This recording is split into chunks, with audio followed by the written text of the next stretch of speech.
Maya and I have been inseparable since 3rd grade, when she shared her peanut butter sandwich with me after I dropped mine in the mud. 22 years of sleepovers, heartbreaks, college all-nighters, and now, adulthood.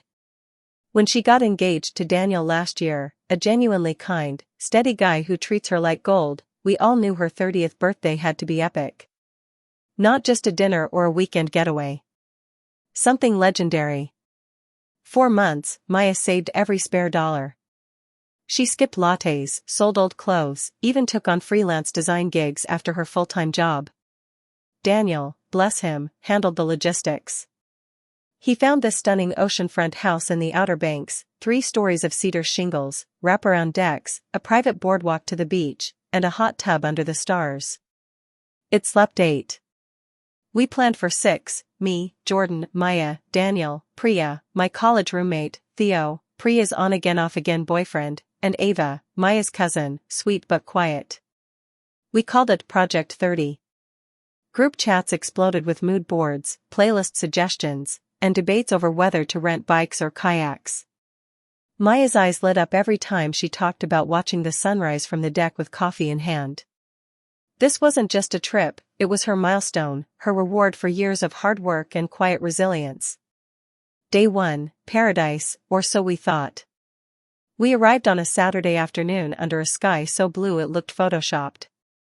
The house was even better than the pictures, airy, sun-drenched, smelling of salt and linen.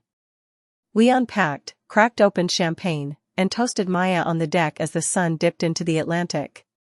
Laughter echoed off the dunes. For a few golden hours, it was perfect. But then, the cracks started. Day 2, the complaints begin. Priya, who'd been oddly quiet during the drive, suddenly became the vacation critic. Ugh, the Wi-Fi password isn't working. How am I supposed to check my work emails? This blender sounds like it's dying. How are we supposed to make frozen drinks? Why is the shower pressure so weak? I paid for luxury. Maya, ever the peacemaker, rushed to fix everything, resetting the router, hand-mixing margaritas, even calling the property manager about the shower. Daniel watched silently, his jaw tight. I brushed it off.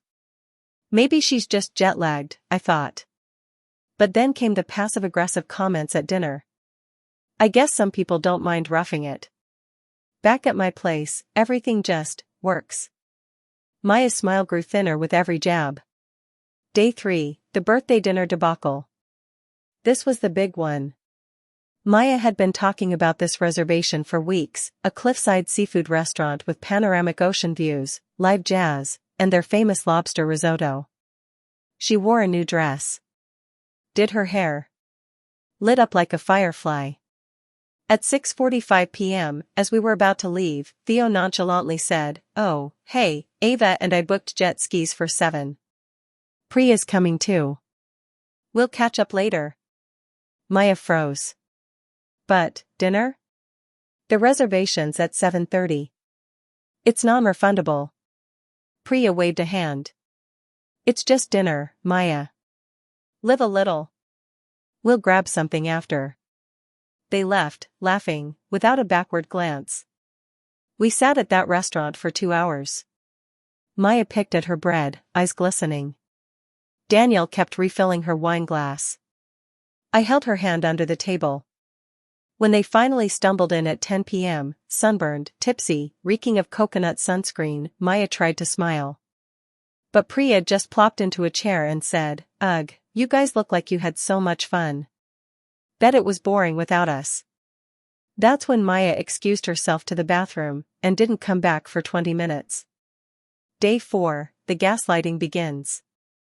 The next morning, Priya acted like nothing happened. Worse, she framed Maya as the problem. She's so sensitive. It's just a trip. Why does everything have to revolve around her birthday? Daniel, tell her to chill out. We're all paying for this. Theo nodded along. Ava stayed quiet, but she didn't defend Maya either. Daniel finally snapped, "Actually, I paid for 80% of this. Maya saved for months. This trip is for her. If you can't respect that, maybe you shouldn't be here." Priya laughed, a sharp, brittle sound. Oh, please. Don't get dramatic. We're just having fun. But fun for them meant sleeping until noon, complaining about the grocery list Maya made, and blasting music while she tried to nap after a sleepless night. Day 5, the Sunset Cruise, and my breaking point. The final straw was the Sunset sailboat charter. Maya had talked about this since January, sailing into the golden hour, champagne in hand, dolphins maybe leaping alongside. She'd even bought a new sundress. At 4 p.m., as we gathered near the dock, Priya announced, change of plans. Theo found this insane rooftop bar in Duck with fire dancers and craft cocktails. Way more our vibe. You guys go on your boat thing. Maya's face fell like a stone. She didn't cry. She just went very still, staring at the horizon like she was memorizing it for the last time. That's when something inside me shattered. I stepped forward, voice low but razor sharp. No. Priya blinked. What? You heard me. No. This trip is for Maya. Her 30th. Her dream.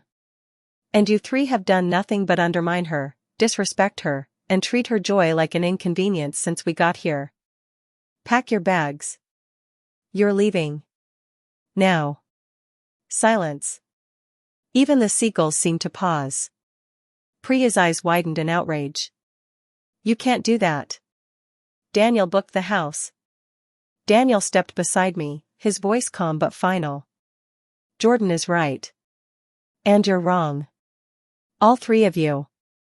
Get your things. I'll call Ubers. Your share of the rent?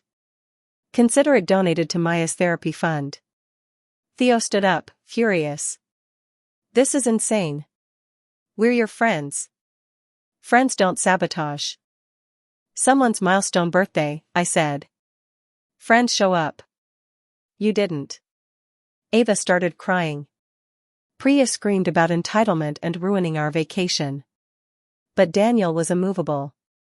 Within 90 minutes, they were gone, suitcases dragging behind them like guilty shadows. The aftermath, 2 days of quiet healing. The next 2 days were peaceful. Hauntingly so. Just the four of us. We took that sunset cruise. Maya leaned against Daniel's shoulder, tears finally falling, but they were tears of release. We built a bonfire on the beach, roasted marshmallows, and talked about nothing and everything. Maya laughed, a real, deep laugh I hadn't heard in years. On our last morning, we sat on the deck in silence, watching the tide roll in. She squeezed my hand. You saved me, she whispered. I felt like I was disappearing. Now, the fallout. We got home 2 days ago. And the war began. Priya, Theo, and Ava launched a full-scale character assassination across every platform. Group chats exploded. Jordan is a narcissistic control freak. She hijacked the whole trip. Maya's playing the victim, she wanted drama. Daniel's whipped and let his fiancée be bullied by her best friend. Some of our wider friend group is taking their side. Vacations are for everyone, they say. You can't kick people out. It was just a few complaints, get over it. But others are quietly messaging me, NTA. They were cruel. Maya deserved better. Glad someone finally stood up to them. Maya is heartbroken, not about the trip, but about the betrayal. I thought they cared, she told me last night, voice raw. Daniel is furious but resolute, if they can't celebrate your joy, they don't deserve a seat at your table. Was I wrong to protect my best friend's once-in-a-lifetime moment? Was I wrong to draw a line when friends treated her like an afterthought? Was banishing them extreme or the only act of loyalty left?